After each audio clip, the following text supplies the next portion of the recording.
يعمر مساجد الله من آمن بالله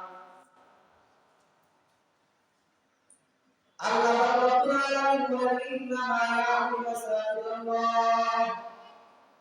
নিশ্চয়ই ঘর নির্মাণ করা হয়েছে আল্লাহ রাব্বুল আলামিন ঘর নির্মাণ করা হয়েছে এবং করা হয়েছে মাসাজিদুল্লাহ আল্লাহ তাআলা কাদের জন্য নির্মাণ করা হয়েছে আল্লাহ রাব্বুল আলামিন বলেন মান আমানা বিল্লাহ যে সমস্ত মানুষ ইসলাম গ্রহণ করেছে যে সমস্ত মানুষ ঈমান আনছে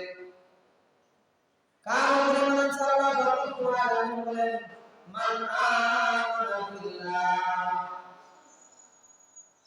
আল্লাহ তাআলার উপর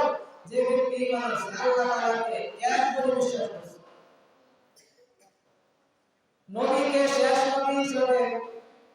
মানছে ওই সমস্ত ব্যক্তি মান আমানা বিল্লাহ ওই সমস্ত মানুষ মুমিন ইসলাম মুসলমান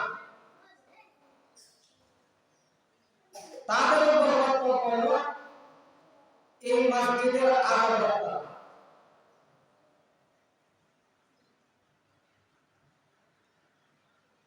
অর্থাৎ মুসলমানের অন্তরে এই কথা জানা আছে এই কথা জানা আছে সারা পৃথিবীর যত ঘর আছে সারা পৃথিবীর মধ্যে যত ঘর আছে যত উঁচু আছে মুসলমানের অন্তরে এই কথা জানা আছে কথা জানা আছে সমস্ত ঘর থেকে আল্লাহ তাআলার ঘর সবচেয়ে উৎকৃষ্ট ঘর হিন্দু অন্তরে জানা আছে কথা আছে তাদের গির্জা তাদের কাছে সবচেয়ে বেশি প্রিয়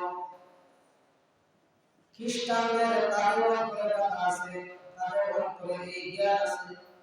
যে আমাদের গির্জাগুলো আমাদের ভিতরে তাদের ভিতরে এই জ্ঞান আছে তাদের সম্মান করা কিন্তু আল্লাহ রাব্বুল আলামিন বলেন মান আমানা বিল্লাহ ওয়াল ইয়াউমিল আখির যে সমস্ত মানুষ ইসলাম গ্রহণ করেছে আল্লাহ তাআলার উপর ঈমান আনছে ওয়াল ইয়াউমিল আখির এবং পরকাল জগৎকে বিশ্বাস করেছে অর্থাৎ পরকাল জগতের উপর ঈমান আনছে